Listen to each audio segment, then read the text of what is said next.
Hey, Tobias. Hi. What's happening? Oh, I'm right here with you. I couldn't be happier. So I wanted to talk to you a little bit about what was the most important thing that you wanted to convey as a director telling the story of The Good Nurse? That's a good question, but I think overall it was a reminder of the importance of humanity in any system, whether that's the American healthcare system or the Danish welfare system. It's a reminder that humanity is necessary for our survival.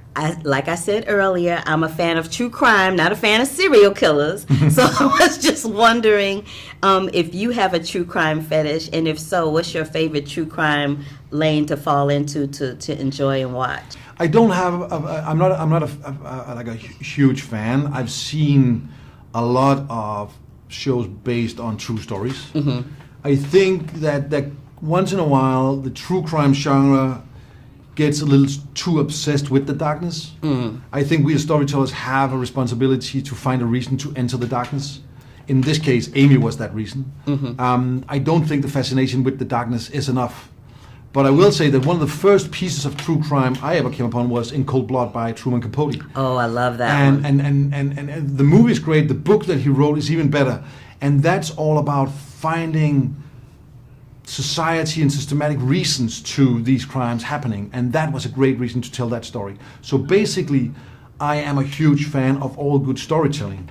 I just hope that we all, journalists and filmmakers, bear the responsibility when we portray other people's trauma and lives.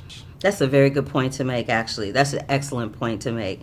When it comes to working with Jessica and Eddie, was there ever a day on set where you were like, it was a little challenging for you to work with them, or did you have to direct them a certain way, or did they pretty much, hit it and quit it on their own? Luckily, we were allowed to rehearse for 4 weeks. Oh, good. And because of the pandemic, we couldn't do it on set, so we met in my apartment in Tribeca, actually, at the time.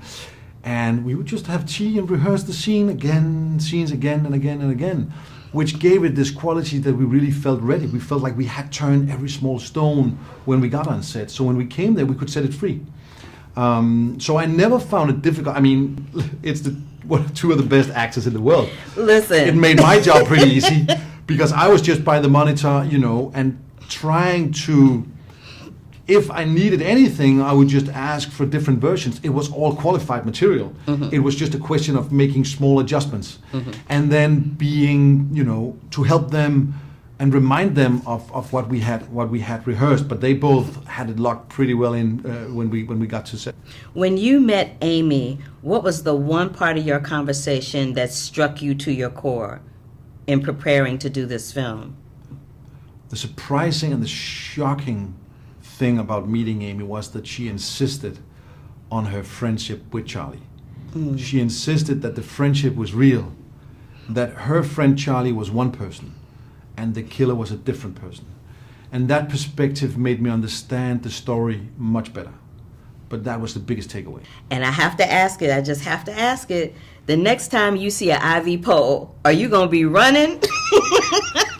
I have to say, the first couple of times I went back to a doctor or a hospital, it didn't feel too good. I can only imagine. Thank you so much, Tobias, for your time. You. I appreciate you. Thank you.